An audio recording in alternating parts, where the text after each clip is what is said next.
नर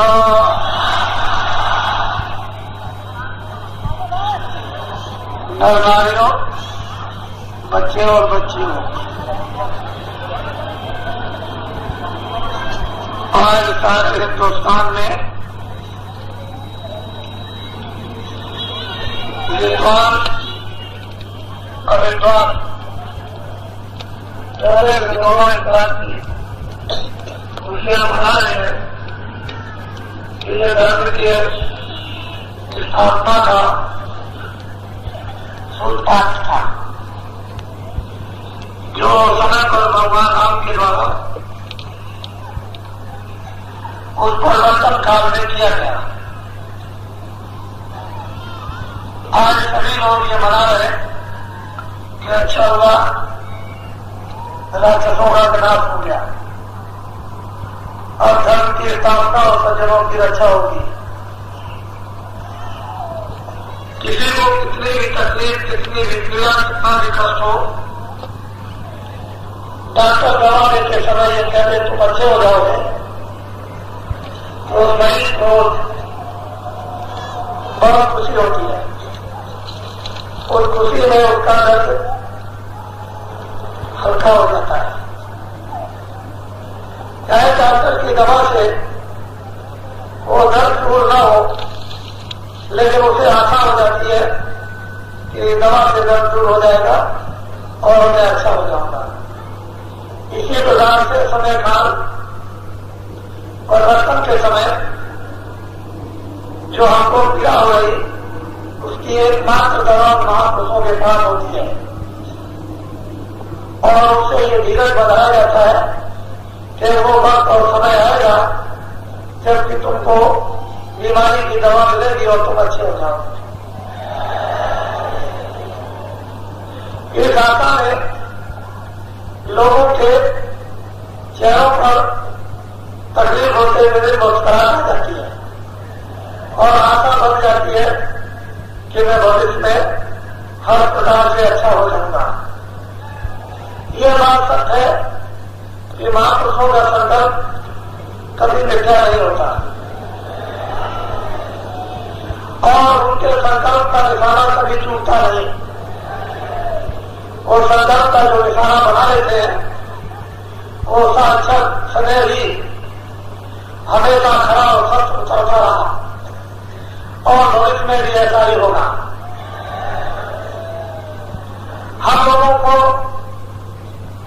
जो शक्ति अवतरित अपने अपने हृदयों में होनी चाहिए, आपको उस शक्ति की प्रतीक्षा करनी चाहिए कि उस शक्ति का अवतार मानव के हृदय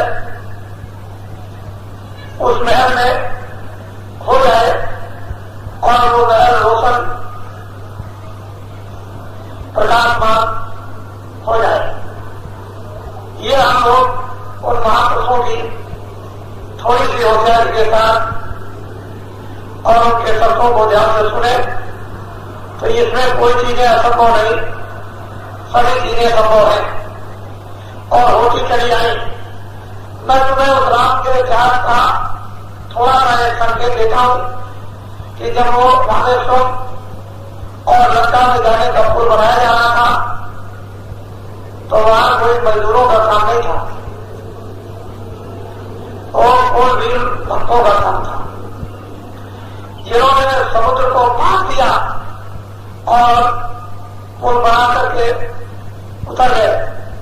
ये कोई मामूली काम नहीं था, ये मजदूरी का काम नहीं था, ये भक्ति का काम था। जब भक्ति का काम, भक्ति की सेवा होती है तो सभी काम सिद्ध अंतों और बाहर हो जाते हैं और इन्हीं के बल से भगवान राम ने, इन्हीं के बल से भगवान कृष्ण ने जो भी काम समय पर किया वो सब का सत्यों का जो है, लेकिन इतिहास उनका बड़ा लंबा चौड़ा है, उसकी व्याख्या बड़े विस्तार की है और समय के अभाव से व्याख्या नहीं हो सकती। लेकिन संकेत में आपको ये बातें जान लेनी चाहिए कि ऐसा परिवर्तन में होता चला आया और होता चला जाएगा। युग के परिवर्तन में बीच में कई परिवर्तन होते हैं। सतयुग के बीच में संयोग और त्रेता के संयोग समाप्ति और त्रेता के प्रारंभ में बहुत से परिवर्तन हुए और त्रेता और द्वापर के बीच में बहुत से परिवर्तन हुए थे और द्वापर और कलयुग के बीच में बहुत से परिवर्तन हुए और कलयुग में भी बहुत से परिवर्तन हो गए। उन युगों के ज्ञान का और महापुरुषों के उस प्रकार ज्ञान का वास्तव में सही सही लोगों के सामने रखा जाए तो क्यों करते हो, सबको समझ में आ जाता। लेकिन हमारे पास में आज क्यों उलझन है, इस पेट के लिए हम लोग दीवाने और पागल हो गए। ये मेरा पेट किस तरह से भरेगा, सारा ध्यान, सारी शक्ति, सारा धन और सारी सत्ता और सारा प्रेम, सारी मानवता केवल पेट पूजा के लिए इसमें विलीन कर दी। इसलिए महापुरुषों के समय समय काल और सारी शक्तियों के वचनों का हमको ज्ञान अब रह नहीं गया और न उसका ज्ञान हमको हो सकता है, उसके लिए समय लगेगा। महापुरुषों की बात तो अलग है कि वो क्षण में कुछ का कुछ करा दें, लेकिन वैसे ज्ञान नहीं हो सकता है। तो आप लोग सब के सब जो आपको सत्संग ऊंचा से ऊंचा मिलता है उसको बराबर आप अपनी दृष्टि को उस पर जमाए रहें और तीनों चीजें बराबर याद करते रहें। उन तीनों चीजों का बराबर इस्तेमाल करें, व्यवहार में लाएं। एक तो भजन, दूसरा ध्यान और तीसरा सुमरन। ये तीनों चीजें अपनी प्रतिदिन कार्य में निरंतर होनी चाहिए। उठने के बाद और सोने के पहले और बीच बीच में जब भी आपको समय मिल जाए भजन का, सुमरन का, ध्यान का अपने मन को, बुद्धि को, चित्त को बराबर उपयोग में लेते रहो और अंतर ध्यान पर बैठकर बराबर उस नाम, उस शब्द, उस आवाज की प्रतीक्षा करो कि मालिक अपनी दया कर दे, जो कि उसकी आवाज आपके कानों में आ जाए और आपके कानों के स्रोत खुल जाए, साफ हो जाए और आप आवाज को पकड़ लो। वो आवाज में शक्ति का आधार आप स्वयं बन जाओ। वो तो शक्ति है ही, लेकिन आप में भी वो शक्ति का संचार उसी प्रकार से हो जाए जिस तरह में बिजली नहीं है, प्लग लगाने पर बिजली आ जाती है। इसी तरह से जीवात्मा में शक्ति नहीं है, लेकिन उसके स्रोत खुल जाएंगे तो वही शक्ति का संचार मालिक के शब्द द्वारा आप में हो जाएगा। इसी तरह से दृष्टि में यहाँ हमारी बंद हो गई, ध्यान के समय मन को, बुद्धि को, चित्त को बराबर उपयोग में लो, काम में लो और बराबर धार कर उसको उस स्रोत जीवात्मा के दृष्टि के साथ लगा लो, जिससे उसका स्रोत यानी आप बुद्धि खुल जाए और उसके अंदर वो प्रेम और नूर सामने प्रकट हो जाए और वह पीने को नहीं मिल जाए तो फिर क्या शक्ति की फिर कमी होगी, उस ज्ञान की फिर क्या कमी हो सकती है। सब कुछ मिल जाएगा, लेकिन जरा सा भी हम इधर कुछ चूक हो जाएंगे और भूल जाएंगे उन सब चीजों को तो बहुत मुश्किल हो जाएगा। अपना आधार प्रारंभ से लेकर वरांत तक बराबर ये बना रहना चाहिए। बीच बीच में जो भी कार्य काम आएंगे उनको आप अच्छी तरह से उसको करोगे, उन काम की व्यवस्थाओं में गड़बड़ी नहीं होगी। लेकिन जब आप सुमरन, ध्यान, भजन भूल जाओगे तो कोई भी काम करोगे उसमें गड़बड़ी हो जाएगी। इसलिए आधार तो ये है, वो आधार एक सिरा है जिसे बुनियाद पर आप खड़े हो जाओगे और उस पर मकान खड़ा कर सकते हो। जिस बुनियाद के ऊपर में आप सब कुछ लोगों को शिक्षा लेकर चला सकते हो, उसको पहले पढ़े रहो, जमाए रहो, उसको छोड़ो मत। इधर उधर जाने की जरूरत नहीं, अपनी जगह बड़ा आकर के बैठे रहो और काम करते रहो तो फिर आपको धोखा कभी नहीं होगा। मोटी बात आज मैं ये सत्संग के समय ये सुनाना चाहता हूं कि जो आपने ये ठाट धारण किया, वैसे कोई भी अद्वितीय वस्त्र इसकी मैं तो अभी महिमा नहीं कर सकता, लेकिन मैं ऐसा समझता हूं कि पिछले लोगों ने भी इसकी महिमा नहीं कर पाई। ये वस्त्र भाई पवित्र है और ये एक सादगी का, उस सादगी के ज्ञान का, उस ज्ञान की परंपरा, उस ज्ञान की शक्ति, उस ज्ञान के आनंद का एक ये चिन्ह है। अगर वास्तव में आप इसको बड़ी बात विचार से कहीं समझ जाओगे और इस ज्ञान का भाव आपके अंदर आ गया तो फिर कोई चीज की कमी रहेगी नहीं। वैसे कहावत तो यह है कि गुजरियों में लाल छुपे रहते हैं, लेकिन आप उनको पहचान नहीं पाते। हमने भी बहुत दिन पहले सुना था कि मास्टर गुजरी में रहते हैं लेकिन वो लाल है उनके पास भी। मैंने मुझे गंदे कपड़े पहने रहते हैं लेकिन उनको कोई पहचान नहीं पाता, उनके पास इतनी सिद्धि शक्ति ज्ञान का भंडार होता है। तो वास्तव में लोग इसको समझ नहीं कि बुजुर्गों में क्या चीज छुपी हुई है, उसको समझ नहीं पाएंगे और समझने के लिए उनके लिए वक्त लगेगा। और आपको अपना काम छोड़ो, ये तो वस्त्र है, ये पवित्र वस्त्र है, इसको आप जब आपने धारण किया है तो बराबर आप इस पर अपना अस्थायी विवेक रखो कि जितने आपने धारण किया जब तक वो काम नहीं हो जाएगा तब तक ये वस्त्र उस तरह से नहीं उतारा जा सकता है जिस तरह से राम ने नहीं उतारा था। राम ने 14 वर्ष बराबर निरंतर इसको पहना था, इसी को पहन करके उन्होंने रावण को मारा था, बड़े बड़े राक्षसों को गिरा दिया था। लौट करके जहां ये पहना गया था वही ये वस्त्र उतरवाया गया, उसके बाद उनको ये दूसरे कपड़े पहनाए गए थे। ऐसा इतिहास बराबर इस बात का संकेत दे रहा, लेकिन आप इस बात को समझेंगे नहीं। रावण मार दिया, ये मार दिया, तीर चला दिया, राक्षस मार दिए, धर्म की स्थापना, लेकिन उसका वेशभूषा वो आपके ध्यान में नहीं आता है कि वास्तव में किस वेशभूषा में किस बना में उन्होंने यहाँ तक बताया कि वो तो हमेशा यानी स्वचालित की जाते थे तो बाल कंधे पर रखे रहते थे, जमीन में नहीं रखते थे। तो ऐसे वस्त्रों को कर करके जो अपने बाल को कंधे में रखा था तो वो तो जिसने कराया था उसी समय उसको उठाया जा सकता है, जिसमें कोई उठा नहीं सकता। और ये बात इसने कहा दी थी, कहा दिया था, उसने ये कह दिया था कि देखो ये इसलिए कराया जाता है कि तुमको काम करना है और ये काम हो जाएगा तभी उठाया जाएगा। तो आपको तो अभी कुछ बताया नहीं, लेकिन ये संकेत जरूर आपको दिए गए हैं कि ये वस्त्र क्यों पहनाया गया और इसके लिए अभी ये नहीं कि क्या आपको काम करना, ये तो कुछ समय लगेगा क्योंकि आप में कोई तपस्या नहीं थी, कोई ज्ञान नहीं था, कोई आप में साहस, कोई आप में भाव नहीं था। लेकिन अचानक आपके सामने ये चीज आ पड़ी, वो धीरे धीरे जो चीजें नहीं थी वो धीरे धीरे अब बढ़ी जा रही, अब वो आने लगी, वो चीज आप में आने लगी। ऐसा नहीं है कि वो चीज नहीं आएगी, जरूर आएगी, जिससे आएगी, लेकिन वो समय काल पर ही उसको वास्तविक सच्चा पूरा बोध होगा, इसके पहले नहीं होगा। वो तो अगर तुमको पहले बोध हो जाए तो तुम्हारा मुश्किल हो जाएगा। वो तो काम करने के बाद ही बोध होता है कि मैं क्या हूं, मैं क्या था, मैंने क्या किया, अब उसको क्या करना है, ये तो बहुत बाद में होगा। तो इसलिए मैं ये आपको बताना चाहता हूं कि ये नकली विचार मत, आपको नहीं कहना है तो इसमें कोई आपके लिए हुज्जत नहीं है। लेकिन ये नहीं कि आप मेरे सामने तो आपने कर लिया और पीछे उसके बाद आपने उतार दिया। आपको ये आदेश दिया जाता है कि जो लोग यहाँ पहने और यहाँ से उतार ले जाकर के घर में इस वस्त्र को, इस कांच को, इस जूट को, आप लोग उनकी बात पर कभी यकीन कभी विश्वास मत करना। इसलिए आप करो मत। अगर ये तुमने विचार है कि मैं वहां कर लूंगा यहाँ उतार लूंगा, करो मत। आओ, जो भजन करना है, जो ध्यान करना है, जो आपको स्मरण करना है, जिस बुराई से आपको बचना है वो काम करो। अपने सिर पर कोई दूसरा काम मत मानो, जिनके सिर पर बांध दिया जाएगा उससे काम तो हो ही जाएगा। ये मत समझो कि काम नहीं होगा, काम ये 10 हो चाहे 20 हो चाहे 1000 हो चाहे 2000 हो, काम तो वो होना ही है। और जिसके से वो काम बांधा जाएगा उसे काम करा दिया जाएगा। आप क्यों परेशान होते हो, आप में ये कमी क्यों आती है कि यहाँ करते हो वहां उतार देते हो, वहां करते हो यहाँ उतार देते हो, कुछ नहीं।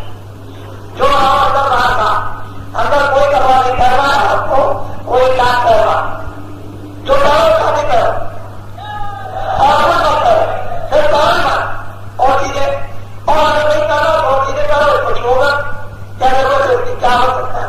और देखो काम होता है नहीं होता, वो तो काम कराने वाला को है, उसे जो काम कराना होगा करा देगा। और तुमसे जितना काम कराना होगा वो तुमसे करा देगा, छोड़ेगा नहीं, और छोड़े वाला नहीं किसी को, वो तो दूसरे काम कराएगा जो नहीं करा जाते उनसे भी करा देगा। और जिनको अफसोस नहीं होता उनसे भी अफसोस करा देगा, जिनको अफसोस होता उनसे खुशी करा देगा। उसके बाद तो सब चीजें हैं, लेकिन तुम समझ नहीं पाते हो, ये नकली बात मत करो। अगर नाचना नहीं जानते हो तो जबरदस्ती मत नाचो। आनंद टेढ़ा नहीं, आनंद सीधा है, रास्ता सीधा, रास्ता टेढ़ा नहीं है। तुम चले वाले टेढ़े हो गए और कहते हो तो आनंद टेढ़ा इसके साथ नाचना बजाने बावरी है, आनंद टेढ़ा, नाचना आता नहीं, चलना आता नहीं है, खड़ा होना थोड़ा छोटा समझना आता नहीं, तो कहने लगते हो कुछ ना कुछ वो बात छोड़ दो। भगवान सबका मालिक है और उसका उन्हें समय समय पर सब कुछ इंतजाम करा दिया और वो इतिहास कैसे बनवा लेता है और इतिहास को कैसे सामने लाकर खड़ा कर देता है, ये उसको सब कुछ मालूम है। और वैसे ही लोग आ जाते हैं तो ऐसा मत समझो कि जिन लोगों को उसने पैदा किया अभी नवीन, उनको कैसा जगह पैदा किया तो आपको मालूम है। मैं इतने दिन से खिला रहा हूं, खाने तो कहा कि तो समझते हो कि बाबा जी पागल है, वो चिल्ला रहे हैं कि तुम होशियार हो जाओ और कौन कौन कैसे कैसे लोग पैदा हो गए और भगवान उन्हें क्या क्या करेगा, ये तो आपको मालूम आती नहीं। लेकिन ये कही पर ये देखो कि परमात्मा की क्या दया है कि कैसे वो भाव, कैसे देखना, बोलना, सुनना, समझना किस तरह का वो एक तरह का एक है लोगों के अंदर प्रवेश करा और किस तरह से परिवर्तन होगा, ये अनुभव करने की जरूरत आवश्यकता है। और आप सत्संग सुन लो, ये जीवात्मा दोनों आंखों के बीचों बीच बैठी है।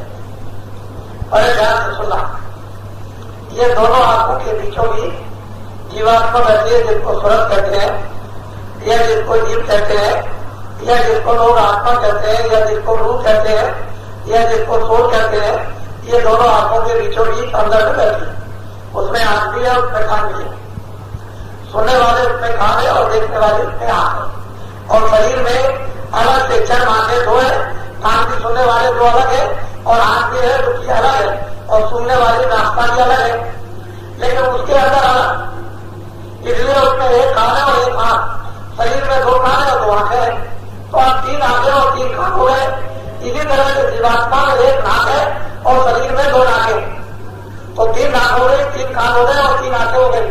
और तुमने ये जीवन में कभी नहीं सुना होगा कि उस जीवात्मा में भी नाक है, उसमें भी आंख है, उसमें भी कान है, बाहर से है वो असर से भी है। असली चीज यह है कि उस पर आंख आ गया और वो बंद हो गए, कान भी बंद हो गए, आंख भी नाश्ता भी बंद हो गई। नहीं तो सुगंधी का समुद्र, सुगंधी का भंडार अंदर में भरा हुआ है और वहां को जैसे जैसे पर सुगंधी बरस रही है, लेकिन वो सुगंधी आपको क्यों नहीं मिल रही जब तक नाश्ता नहीं खुलेगी? क्यों इतनी सुंदरता है जब तक आंखें नहीं खुलती है तब तक वो सुंदरता इतने प्यार की बोली उसकी क्यों नहीं सुनने को मिलती है? कान तुम्हारे बंद हो गए, अगर वो कहीं सुनने को मिल जाए तो तुम दुनिया भूल जाओ, इसका प्यार कहीं है ही नहीं, ऐसी सुंदरता कहीं है ही नहीं, आंख खुल जाए और ऐसी खुशबू कहीं है ही नहीं, कहीं आपकी नाक खुल जाए। तो ये तीनों चीजें उस जीवात्मा में है और वो तीनों चीजें तुम्हारे कर्मों के आनंद से वो बंद हो रही है। अब उसको कैसे खोला जाएगा?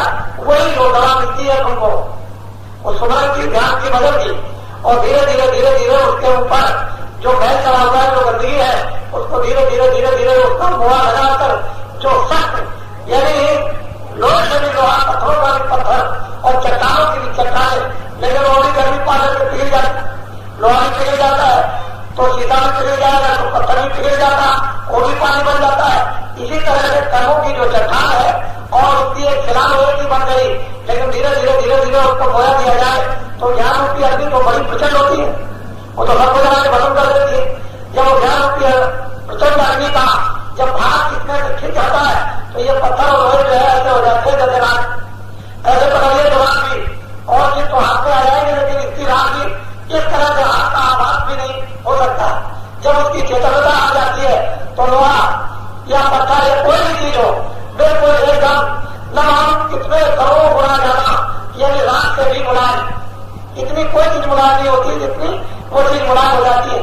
तो असल में चीज ये है तो अग्नि है, वो तो छाव में इसको खत्म कर दे और खत्म कर दे तो आपको ये बात का बोल नहीं है कि वो कैसे बोला लगाया जाता है, महात्मा कैसे मेहनत करते हैं। तो दोनों आंखों के बीचों बीच में जो जीवात्मा बैठी है वहीं पर दरवाजा, उसी जगह दरवाजा फटक लग गया। जब फटक लग गया खुलता नहीं है, अब खुले कैसे बड़ा मुश्किल है, जुक्ति मिलती नहीं। जुक्ति का मतलब है कि चाबी, जब चाबी मिलेगी तो उसमें मतलब है कि ताले में लगाई जाएगी तो फाटक खुलेगा। जब तक कि चाबी नहीं लगेगी ताला नहीं खुलेगा, फाटक कभी खुल नहीं सकता। तो ये चाबी महापुरुषों के पास है, वो धीरे से उसको दे देते हैं और कहते हैं लो ये इस तरह से खोलो खेलो, इसको घुमाओ, और जब आप घुमाने लगते हो धीरे से दरवाजा खराब से खुल जाता है, आंख खुल जाती है, कान खुल जाती है, नाक खुल जाती है, सुगंधी मिलने लगती है, आवाज सुनाई देती है, उधर से नूर प्रकाश रोशनी लाइट उधर से दिखाई देने लगती है। ये बाहर की लाइट क्या चीज है?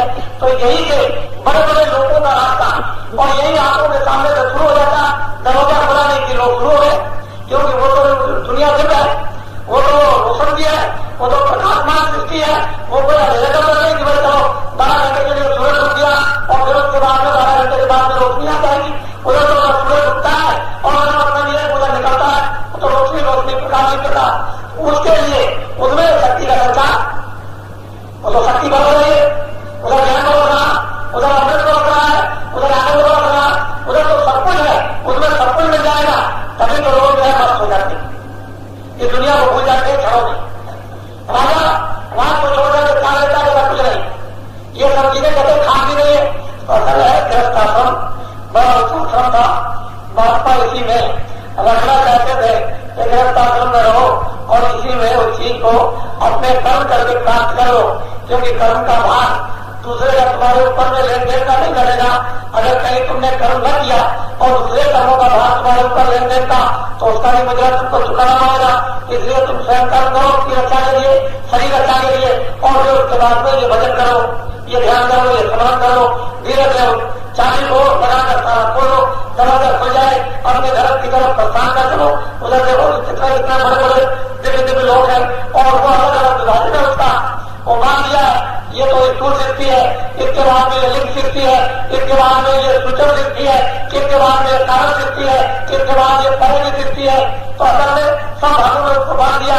यहाँ तक मतलब है कि ये स्थूल शरीर है, यहाँ तक ये लिंग शरीर है, यहाँ जीवात्मा के सूचन शरीर है, यहाँ जीवात्मा की इसका कारण शरीर है, इसके बाद जीवात्मा और कोई भी बंधन नहीं है, उसके बाद जीवात्मा आजाद स्वतंत्र हो जाती है।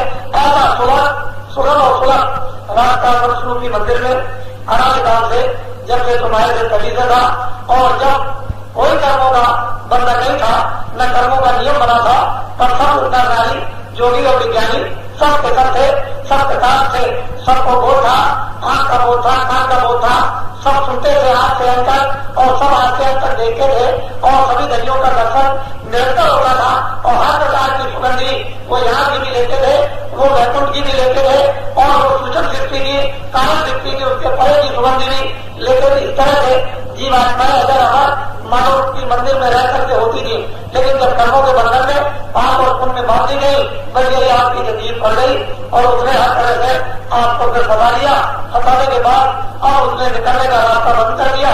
अब आप अकेले क्या कर सकते हो, किसी महापुरुष की दया हो जाए, कृपा हो जाए, वो हमको पूंजी चाबी दे दे, हमारे लिए कुछ मोया लग जाए और वो हमारे सख्त बंधे जो दरवाजे हैं वो टूट जाए, वो पिघल जाए, वो उतर जाए, तमाम ताले तो कर्म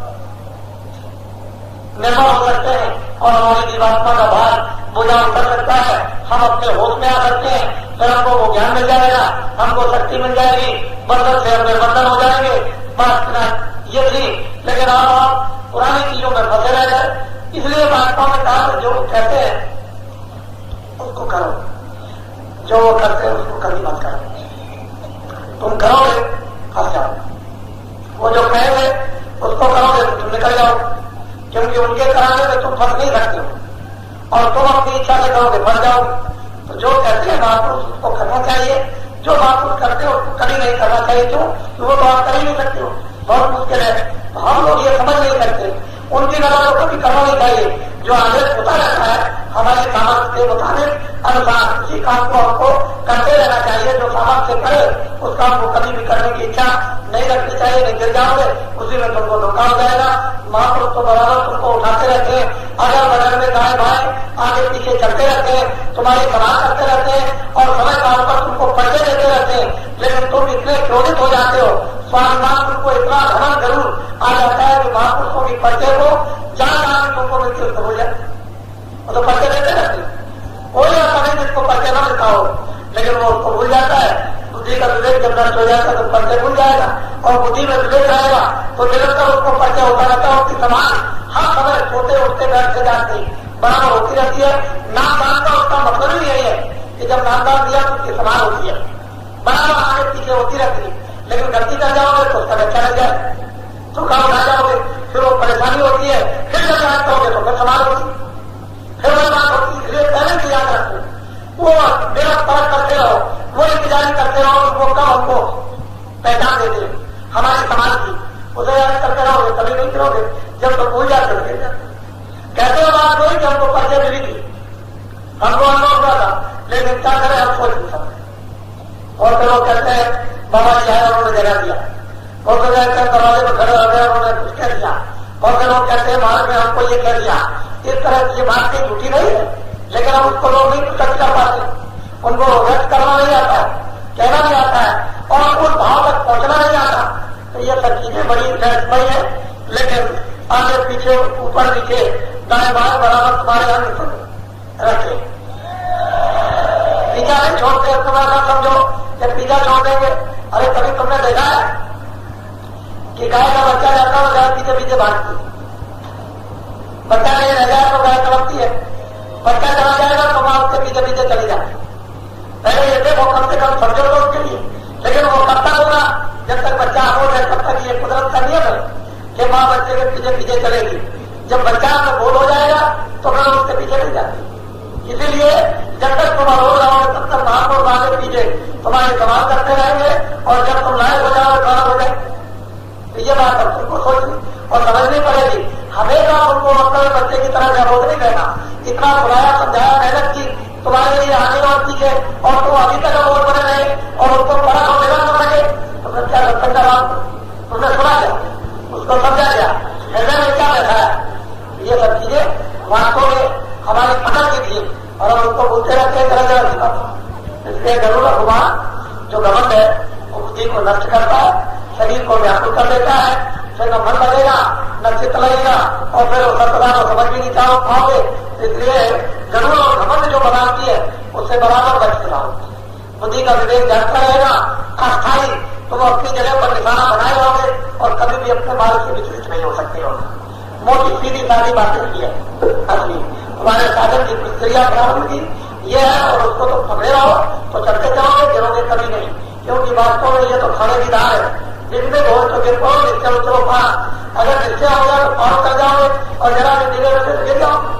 खाने की दाल है, लेकिन उस पर भी तुमको वो वापस संभालते रहते हैं बराबर। फिर वो संभालते जब तुम गिरते भी रहते हो तो उठाते रहते हैं, फिर उनके तुमसे कुछ बन भी जाता तो ढाते रहते हैं। तुम्हारे कसूरों को, तुम्हारी बुराइयों को, तुम्हारी गंदे पर्दों को साफ करते रहते हैं, और तुम समझते नहीं। रोज चलाओगे तो आखिर में तुम्हारा भी तो कुछ काम है, क्यों नहीं का सब काम रहेगा। अरे ठीक है तुम देर करो भूल हो गई, 2 दफे हो गए, 4 दफे हो गए, लेकिन अब तुम बार बार निरंतर हर बात पर भूल करो तो तुम्हारा काम क्या। फिर मानो तुमको जो आजादी अधिकार मिला उसका क्या काम है, बुद्धि का क्या विवेक है, फिर कुछ नहीं रहेगा। फिर कुछ तुम्हारा ही है, उनका जो है तो है अपना काम करते ही है, वो तो सर्वे करते रहेंगे, करते हैं, बराबर नहीं करते रहे कैसे काम चलेगा।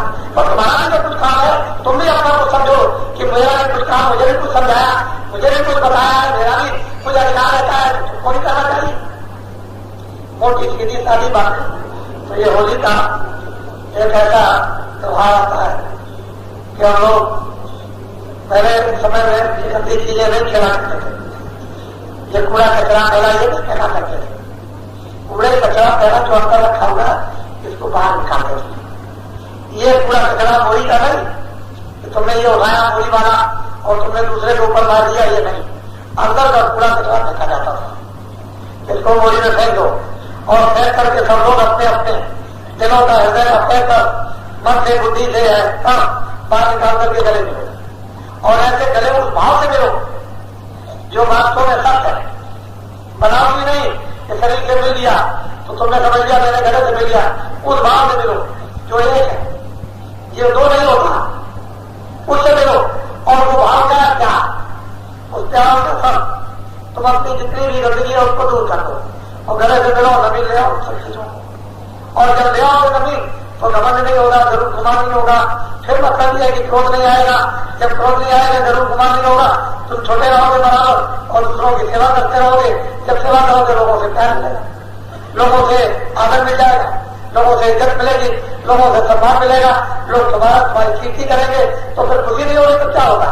ये सब चीजें खुशियों की थी और इसी से आत्मा जागती थी, इसी से अपने सत्य को पा लेती थी, होश में आकर के चेतनता को प्राप्त कर लेती थी। लेकिन अब आपने इन त्योहारों को सोचना समझना छोड़ दिया, इसलिए ये दशा हमारी हो गई।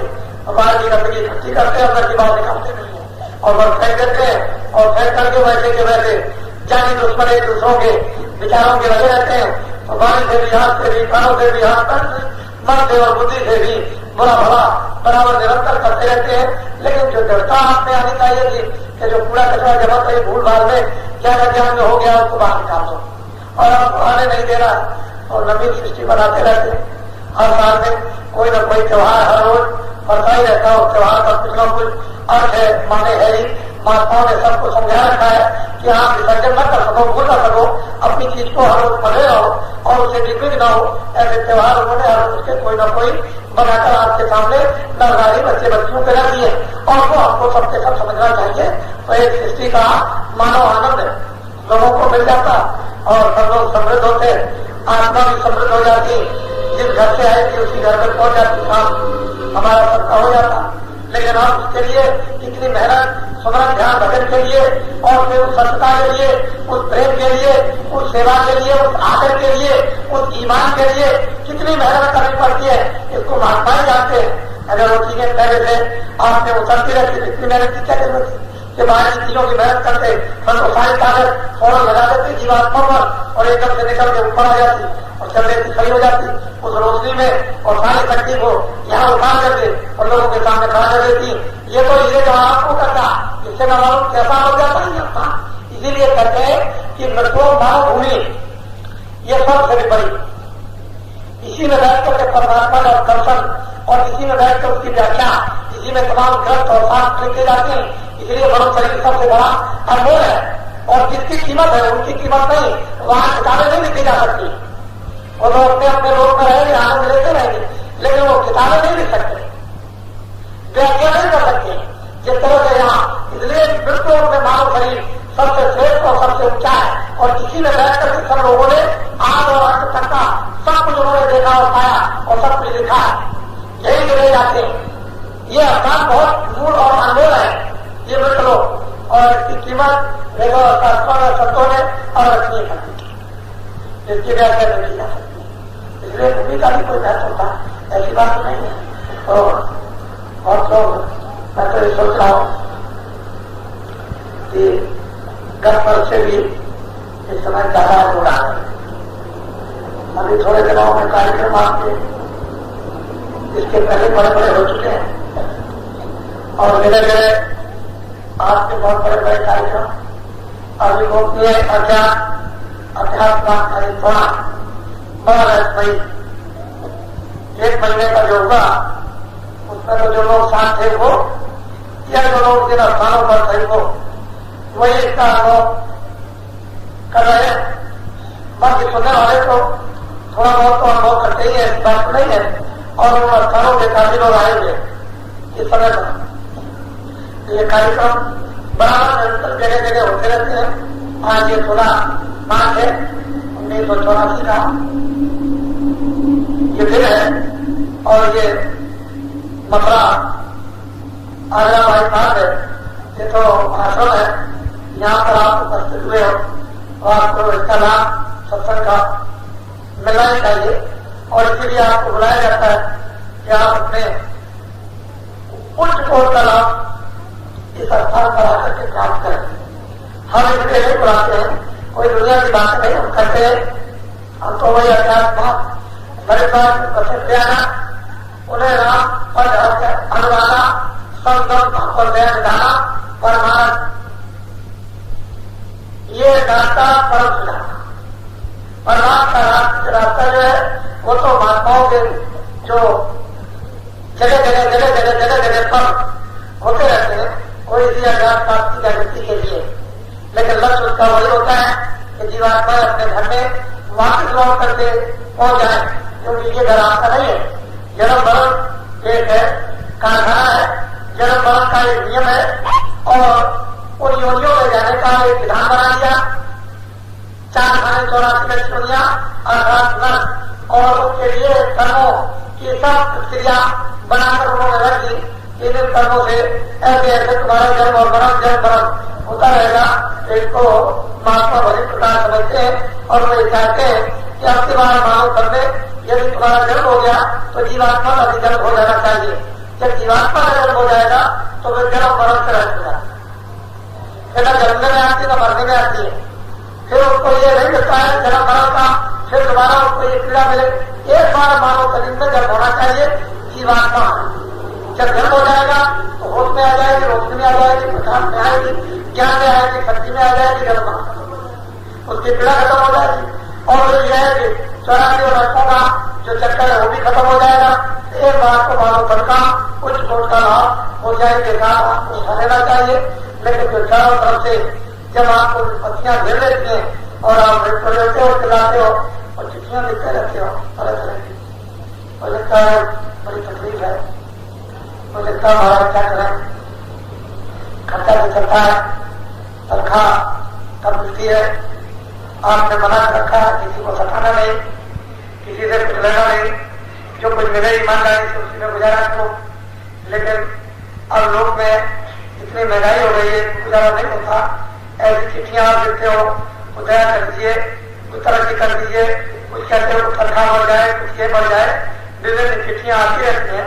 और उनको ऐसा नहीं कि हम पढ़ते नहीं, समझते नहीं, उसको पढ़ते भी हैं, उसको समझते भी हैं, और ये भी जानते हैं कि हाँ वर्तमान में आपको तकलीफ और कष्ट भी है, लेकिन यह है कि इतना सब कुछ होते हुए भी आपको बताया जा रहा, यानी धीरज फिर भी जमाया जा रहा। लेकिन बहुत से लोग इस वायुमंडल में सत्संग के नहीं है, वो तो छोड़ो में धीरज तोड़ देते और वो अपने शरीर को, अपने ईमान को, अपनी सत्यता को, अपने सब बाल बच्चों को इस पेट के लिए बराबर भेज देते हैं, फिर तो लिखी जाता है। तो ऐसा नहीं है कि इन परेशानियों को बाबा जी समझते नहीं है या बाबा जी के सामने आती नहीं है। हम तो छोटे से छोटे आदमी से बात कर लेते हैं, बिल्कुल छोटा, जिनको कोई नहीं पूछता, उससे ऐसी बात करते हैं जो कभी आप कोई भी नहीं करते हो, और ऐसी गहराई की बात उससे पूछ लेते हैं। ये नहीं कि उससे पूछते नहीं है, चाहे स्त्री हो या पुरुष हो, चाहे बच्चा हो, कोई भी हो। ये तो दिमाग से बिल्कुल निकाल दीजिए। जो आदमी तुम्हारे बीच में खड़ा होता है मिट्टी में, वो सबसे बात कर सकता है, सबसे बात पूछ सकता है। हम कोई महलों में नहीं रहते, ना हम कोई मतलब सिंहासनों में बैठे रहते हैं, आपके बीच में मिट्टी में काम करते हैं। जब उसको आप देखेंगे तो मैं सबसे बात कर सकता हूँ, सबकी बात पूछ सकता हूँ, सबकी समझ सकता हूँ, और सबकी बात का और सबकी चीजों का समाधान कर सकता हूँ। ऐसी बात नहीं कि मेरे दिमाग में कोई चीज नहीं, वो सबका समाधान है। लेकिन अब यह है कि जिस जटिल समस्या में तुम फंस गए हो, आपको वक्त और समय आएगा तभी समाधान हो जाएगा। समाधान जरूर होगा, इसमें दो बातें नहीं है। इसलिए आप सब लोग बड़े सौभाग्यशाली हो कि आप यहाँ पर आए, इसमें कोई संदेह नहीं। बहुत ही बड़े भाग्यशाली हो, बहुत बड़ा भाग है। मैं तो ऐसा समझता हूँ कि इन घड़ियों के कुछ श्वासों के संस्कार बहुत ही उच्च पुण्य के थे, जो घसीट करके आपको ले आए, समझा करके आपको मिला दिया।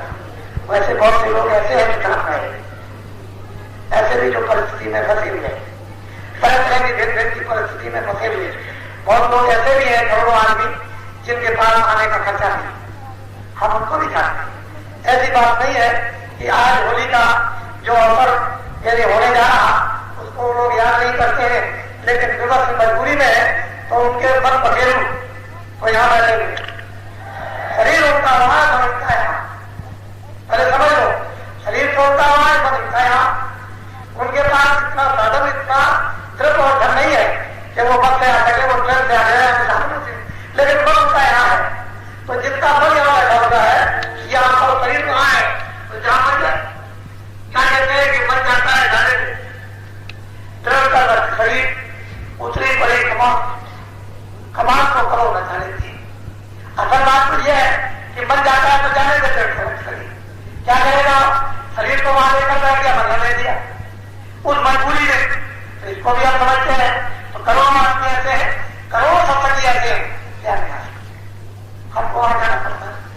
अगली मैं इधर गया आपके 19 तारीख को वर्गे रोड से इंदौर की तरफ, वहां से बच्चे आए हुए हैं, उनके ताऊ जी वो यहाँ है। और जब मैं वहां उधर से आ रहा तो बच्चे ने पकड़ लिया, देखा कि इधर से जा रहे कुछ तोड़ करके आया, भागा पीछे, एक पेट्रोल पंप पर जाकर के पकड़ लिया, मिल गए चलिए। जब वो वापस करने गया तो ताऊ जी कहते हैं देखा लोगों को कह रखा होगा, देखा मेरी बात अच्छी हो गई कि नहीं, इनको आना पड़ा कि जाना पड़ा। ये देखिए मेरे कहने का मतलब यह है कि संकल्प कितना सच्चा और पक्का होता है, उसको देखने की जरूरत है कि हमारी इच्छा न होते हुए भी अचानक में वह पकड़ा। और उनकी इच्छा पूरी करनी पड़ी और वो कहते हैं कि देखो हो गया देखो। तो इसी तरह से जाना पड़ता है। ऐसा मत समझो कि हम कमजोरी में है तो हमारे यहाँ कभी नहीं आएंगे। ऐसी बात ये कभी बेचारे इसको खत्म कर दो या लोग उनको बुला लेंगे तुम्हारे पास पहुंच जाएंगे, कुछ ना कुछ करेंगे, कोई ना कोई साधन बिठाया जाएगा। और ये बड़े पुनीत और पवित्र तुम्हारे इन घड़ियों और पापों के भाग्य जो आप यहाँ पर गए पुराने उपस्थित हो गए, एकत्रित हो गए और जो बातें आपको समझाई जाए उस पर बराबर पूरा अमल करो। जो आपको आशीर्वाद मिलेगा वो तो सामूहिक मिलेगा, उसको घबराने की जरूरत नहीं है। पहले आशीर्वाद का आप ध्यान रखो। जो आपको दिल्ली में 24, 25, 26 अक्टूबर 83 में दिया गया था, कितने लोग वहां पर गए थे, वो दिया गया था, उसका तुम अनुभव कर लो कि वो आशीर्वाद फला फूला कि नहीं। इसी तरह से एक एक चीज का अनुभव करते चले जाओगे कि वो आशीर्वाद और उसी प्रकार से आपको आशीर्वाद मिलता चला जाएगा। लेकिन आपको सब चीजें ध्यान में रखनी चाहिए बराबर। और वो प्रभु के आशीर्वाद का एहसान अपने को निरंतर उसके उस आशीर्वाद का गुणगान करते रहना चाहिए। अरे भाई तुम तो भाई हो, राई के पर्वत करते क्या मानो, तुम तो कर हो कर से क्या मानो बना दे। अरे जिसमें कुछ नहीं है उसको सूरज बना दे, वो चलता सकता है। उसमें तो मालूम कितनी बुझाए, कितनी उसमें आंखें, तुमको तो ये बात मालूम नहीं कि क्या करेगा क्या नहीं करेगा। तो यही बात सोच करके उसके गुणगान, वो जो अंदर में उसका नाम मिल गया, उसका रूप मिल गया, उसका स्थान मिल गया, उसकी आवाजें आपको मिल गई, निरंतर उसका गुणगान गाते रहो। और मैं बराबर उसी के लिए आपको भरसक कोशिश करता रहता हूँ कि आप उस पर विश्वास कर लो, तुम्हारे चित्त में बढ़ जाए, तुम्हारे मन में बढ़ जाए, तुम्हारे दृष्टि में बढ़ जाए, तुम्हारे अंदर उतर जाए, तुम्हारी आंखें खुल जाए, तुम्हारे कान खुल जाए, तुम्हारी रास्ता खुल जाए, तुम्हारा फाटक टूट जाए। तो मैं यहाँ चल दो, बराबर कोशिश करता रहता हूँ, उससे प्रार्थना भी करता हूँ, दया करते रहिएगा। दया हो रही कोई समझेगा। तो ये जो कार्यक्रम हो गए तो छोटे मोटे कार्यक्रम है, आप तो देखते हो कि 50-50 साथियां एक साथ होती है, तो छोटा मोटा काम ऐसा होता ही रहता है। ये ऐसे काम जो अद्वितीय होते हैं, ये रेडियो पर नहीं आते या अखबारों पर नहीं। कभी भी रेडियो, इतने बड़े बड़े कार्यक्रम हो रहे हैं, आपने कभी रेडियो अखबारों पर नहीं सुना।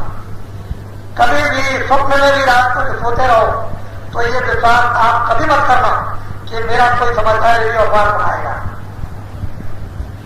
कभी भी स्वप्न में भी, यानी बात तो आप छोड़ दो, लेकिन स्वप्न और मौत के वक्त में नहीं थे, लेकिन धान संग्रह जाने के वक्त में नहीं थे। उस समय पर उन्होंने 4 फीट बनाकर और सभी उनके सिद्ध थे और उन्होंने इतना बड़ा काम कर दिया।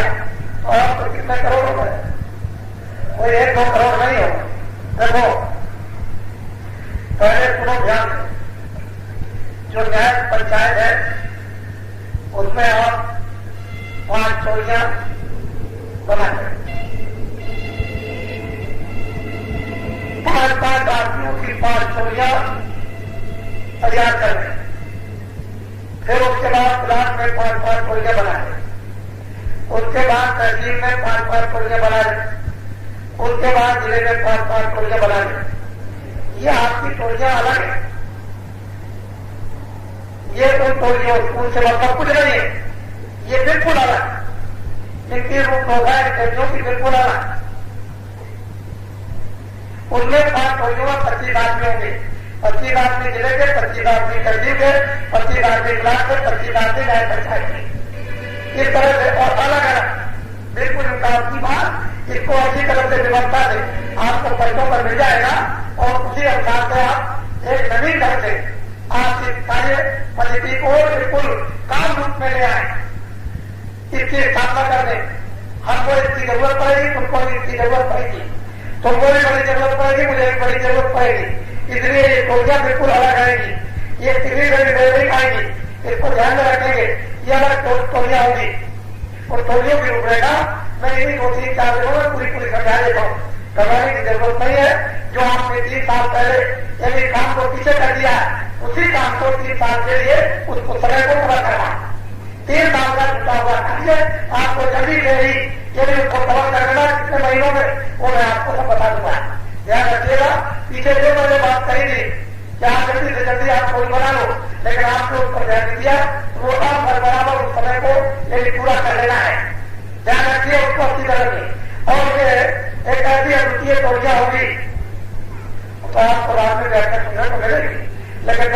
कहना मेरी बात जान देता हूँ और मैं ये कहना चाहता हूँ कि गुजारा तो आपका नहीं होता, इसमें कोई संदेह नहीं है, क्योंकि 700 रुपये 500 रुपये में क्या होगा। आजकल की महंगाई आपको बहुत परेशान किए हुए, कुछ होता नहीं। जब आप तनख्वाह पाते हो तो तनख्वाह 15 दिन में खत्म हो जाती है। बहुत खेल खान करके तो 10-10 दिन को 3 भागों में बांट दो, तो जब तनख्वाह मिलती है तो 10 दिन तो आप कांग्रेसी हो जाते हैं। जो घुमाओ वो खर्चा करो, तो आप ये करो वो करो वो करो वो करो, उसको में खाओ, ये खरीदो वो खरीदो, 10 दिन को कांग्रेसी और 10 दिन आप सोच रहे। फिर समझ रहे बड़ी मोटी बात बता रहा हूं, और 10 दिन कांग्रेसी 10 दिन सोचते और उसके बाद 10 दिन कांग्रेसी। समझ लो आप, मुझसे बच्चों माने मत पूछना, बस तुम अपने ढंग की बात को समझ लो। जब तनख्वाह मिलती है तो 10 दिन तुम कांग्रेसी रहते हो, उस 10 दिन में तुम्हारी तनख्वाह है। फिर तुम इधर से 2 दिन रहे, भाई ये है गाड़ी के साथ लेता हूँ, साथ को लेता हूँ, अभी डॉक्टर में दे दूंगा, मैं करके दे दूंगा, और तेरा लेना क्या दूसरे समझते हो अपने उसको मित्रों से। उसके बाद फिर तबियत ले आए, अरे दे के महीने 2 महीने जब आ जाएगा ठीक है जाएगा, उससे ले आए सरकार, फिर उसको छुड़ा दिखा दिया, फिर उसको लाठी दिखा दी, मार देंगे तुमको, तुमने अगर जल्दी में मारा और मेरी बदनामी की तो 10 दिन तुम करने से रहते हो। तो 10 दिन में 3 भागों में बांट को 10 दिन कांग्रेसी, 10 दिन 2 दिन 10 दिन कांग्रेसी, और बताओ कैसे पूरा पूरा बहुत अभी को समझते हैं, ऐसी बात नहीं है, अभी समझते हैं। और फिर यह है कि हमको भी आप कुछ ना कुछ करते हुए धोती जाओगे, उसी में से ये जाओगे, उसी में से आप कैसे नहीं मानेगा, अच्छा नहीं मानेगी, तो सब लोग ऐसे कुछ नहीं किया, कोई सेवा नहीं की, तो कुछ ना कुछ हमको भी दोगे, क्योंकि हमको तो तुम दोगे देते ही हो, दोगे ही, इसमें तो कोई बात नहीं, और भी उसी तनख्वाह में देते हो। अगर वैसे तुम जाओगे और कहेंगे तुम ये कैसे तुमने किया तो तुम्हारे लिए बहुत बड़ी मुसीबत खड़ी हो जाएगी। तो ये भी समझता हूँ, ये भी समझता हूँ, ऐसी बात नहीं कि नहीं समझता हूँ, लेकिन इसका कोई उपचार तो निकालना पड़ेगा, रास्ता तो नहीं पड़ेगा, रास्ता ढूंढना होगा। हमने अपने जमाने में देखा है, जब 3 रुपए तनख्वाह मिलती थी एक सरकार की हो, तो वो बाप बच्चों को यानी घी भी खिला देता था, दूध भी पढ़ा भी देता था, लेकिन आज हमें महीने हो जाए 2.5 रुपए में पूरा परिवार का पालन पोषण करता था, और आज हमें बता देता था कि महीने में 4 बता देता था, और वो 4 में मतलब 1000 रुपए बड़ा जो बचाता था, और कुछ नहीं लाखों रुपए निकाल रहे। देखिए कितने भाव का अंतर हो गया, 4 में वो 1000 रुपए के बराबर और लाखों रुपए 1000 रुपए के बराबर हो गया। हमने वो भी जमाना देखा, 10 रुपए के जमाना में तभी देखा, जब 15 रुपए तनख्वाह मिलती थी जब भी देखा। और मैं आपको बताता हूँ 42 रुपए एक मास्टर को यानी 25 रुपए की रुपए तनख्वाह मिलती 42 में, और रजिस्टर उठा करके आप देख लीजिए तो 25 रुपए और 20 रुपए को तनख्वाह मिलती थी, और 42 में यानी 15 रुपए की एक मास्टर को तनख्वाह मिलती थी, और उसी को देख लिया। और आप तो छोड़ दीजिए, 42 की बात आपको बता रहा हूँ, पीछे की बात तो छोड़िए, लेकिन यह गुजारा भी करते थे तो 4-5 रुपए बचा ही लेते थे, पूरे घर शासन का ईमानदारी के काम पालन पोषण करते थे, बैठा था उनके आए गए का बच्चा भी करते थे, गुजारा भी चलाना है तो 2 वर्ष 4 वर्ष से आओगे होने में जाता और यहाँ तक आओगे, आने जाने का डेढ़ पड़ता है, गोरखपुर जाओगे डेढ़ पड़ता है, तो तुमको क्या करना चाहिए, और तुमको 2-4 काम करके सामने आना जाना जरूर है, तुम्हारा मन नहीं तुम आते ही जाते हो। एक बहुत बड़ी परेशानी खड़ी है, आश्चर्य बात है अधिकार से, और अमृत करता यह गाड़ी का रखा था, अभी कोई डायरेक्ट की बात नहीं, यदि अंग्रेज जाते जाते तो ये डायरेक्ट का रखा था, और बात छोड़ दीजिए कितना लगेगा, तो ये भी सब समझ रहे, उसका पूरा अनुभव है, ऐसी बात नहीं है, और आगे जो आएगा उसका भी अनुभव कर रहे हैं, और तो सब विचार के साथ में और आगे की बात को अच्छी तरह से ध्यान में रखेंगे, और जो कुछ है उसको आप में नहीं, उसमें तो आप सच्ची में किसी रहे हैं, लेकिन आगे की भी बात आपकी समझ में आ रही है, धीरे धीरे सब चीजें समझ में आती है। यह सौभाग्य है हम लोगों का कि छोटे मोटे समाज में 10 करोड़ आदमी होते हैं, 10 करोड़ कोई बात नहीं होती है, जैसे बाबा जी जो दरगाह पीठ है उससे तो कोई काम किए नहीं, काम को लेने का समय आया, हम काम लेकर के आपको दिखा देंगे।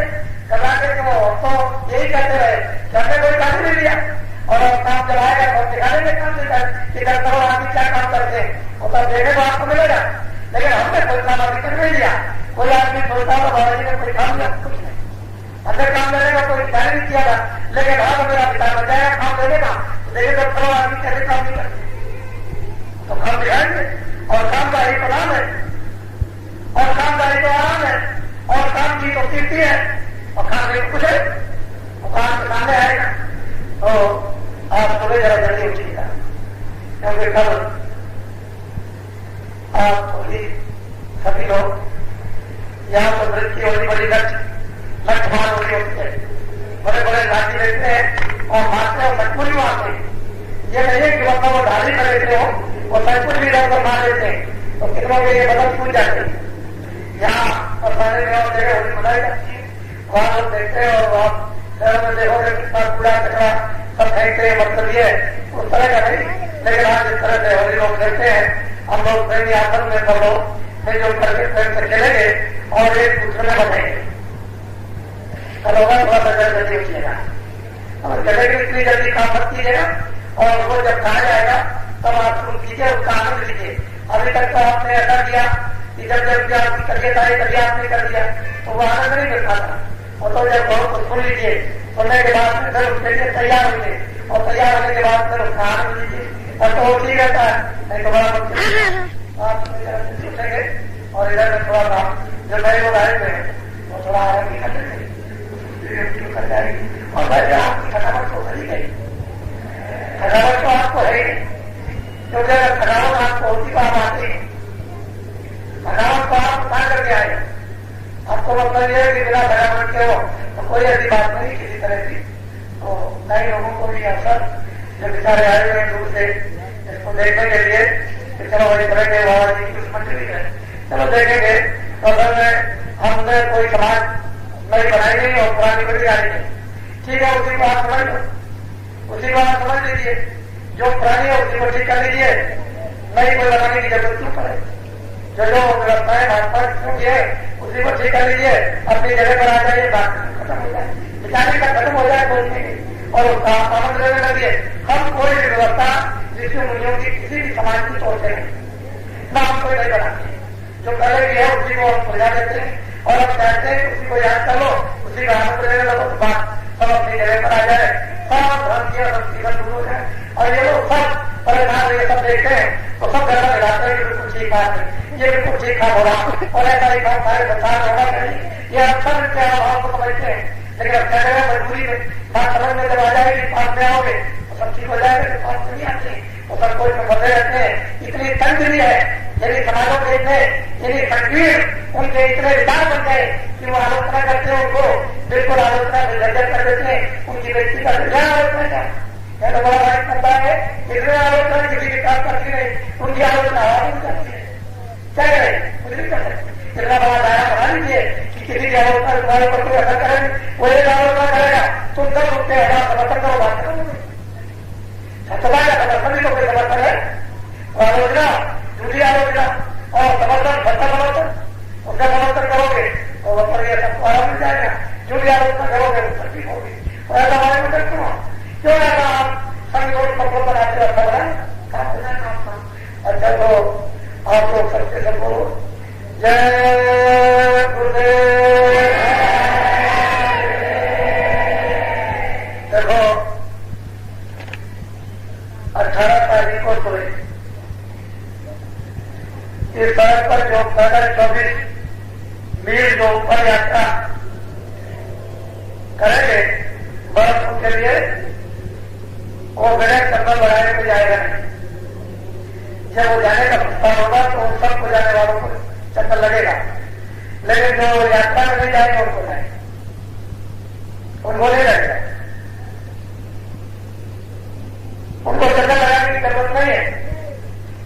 आवाज पर बात नहीं समझ पाओगे तो जो लोग पैदल यात्रा जाएंगे यहाँ से 24 मील, वो मैं कल बता दूंगा कि क्या बजे चलोगे 18 तारीख को सुबह, और बड़े आराम से बैठते उठते बैठते चलते बोलते टापते बात करते और शहर तक पहुंच जाओगे।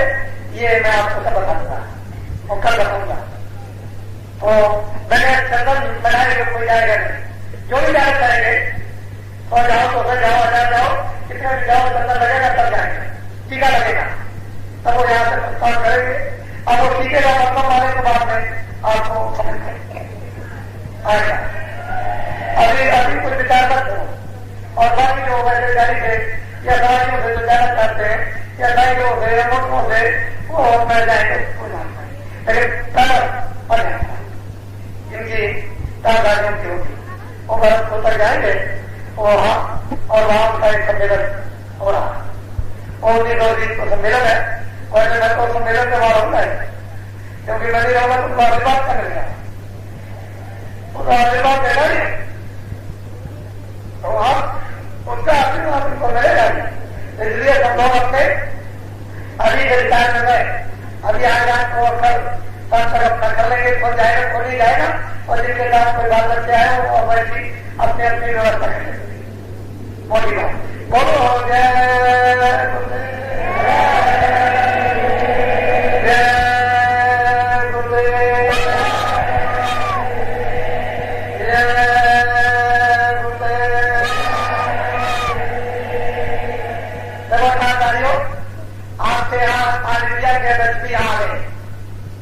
और लगभग बातों के अध्यक्ष भी यहाँ पर उपस्थित हो गए, आप लोगों के यहाँ पर आ गए और वो वहां तो मिलेंगे ही आपको, तो आप लोगों की जो भी बात होगी वो सब वही पर होगी। यहाँ पर आपको सबसे सत्संग मिलेगा, वहां वो सब कुछ मिलेगा। और जो लोग वहां सीधे पहुंच रहे हैं वो लोग सीधे वहीं जाएंगे उसी जगह पर, यहाँ भी उनको क्या जरूरत तो सीधे वहीं पहुंचेंगे, अपने अपने समय से पहुंच जाएंगे। तो वहां बहुत उपस्थिति होगी, वो छोटी उपस्थिति वहां पर नहीं होगी, बड़े बनने बहुत बड़ी 19-20 को उपस्थिति होगी, वो तो तुमको आंखों से देखने को ही मिलेगा। तब उसका अनुमान कीजिएगा। जय गुरुदेव। बोलो देखो भाइयों, ये हमारे इंडिया में शोर बता हुआ है भारत का, ये छोटा मोटा शोर नहीं है, समूचे भारत में शोर का बचा हुआ है। अब आपको ये सोचना है कि कोई भी रेडियो कोई भी अखबार ये देखिए आपकी जिसमें नहीं कोई समाचार कोई सूचना नहीं है, लेकिन भक्तों की सूचना आनी चाहिए। ये आप देख लीजिए, इसी से आप समझ लीजिए ये सब जगह सूचना है। तो बात है ऐसी बात नहीं है। जय गुरुदेव। अच्छा है बात जो यात्रा में जब मैं गया था 1 महीने के लिए, जो लोग आए होंगे उस यात्रा में थे, जो लोग उन लोगों की तलाश करेंगे और उन लोगों से मिलेंगे और बातचीत, और जो लोग वहां के आएंगे वो आप लोग उन लोगों को पहचानते हो, उन लोगों को आप ढूंढ लेना, तलाश कर लेना। और मैं जानता ही भी आपको मिल जाऊंगा उनका रहता हूँ आपके बीच में, आप उनको भी बता देना कि मैं एक स्थान था, मुझे भी याद करा देना मेरे सामने, जब आ जाओगे तो याद करा देना ना, उसी समय समझ पाऊंगा। आप इधर जब छुपे रहोगे तो ठीक नहीं है, सामने आओगे तो अच्छा रहेगा, बता देना। बहुत अच्छी बात आपने व्यक्त की है, मुझे बहुत बड़ी खुशी है, बड़ी प्रसन्नता आपको तो है ही, लेकिन मुझे आपसे भी ज्यादा प्रसन्नता है कि आपने कम से कम जो बातें वहां बताई गई उसको आपने सुना और विश्वास किया और यहाँ आए, तो छोटी चीज नहीं है। या आपको जो बातें बताई उससे बहुत बड़ी चीज मिलेगी। जय गुरुदेव। और जो कोई बाकी रह गए होंगे सारी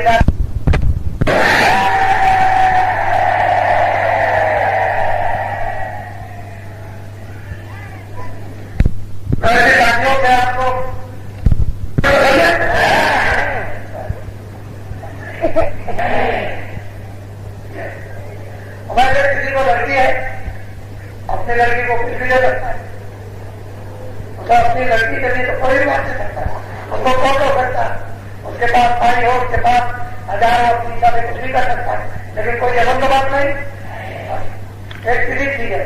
और जितने 20 साल तक खाना पोसा उसका कुछ तो उसकी माँ उसका पिता करता है, उसका कुछ तो करते ही, ऐसा तो नहीं है जो उसको वीरान में छोड़ दिया, ऐसी बात नहीं।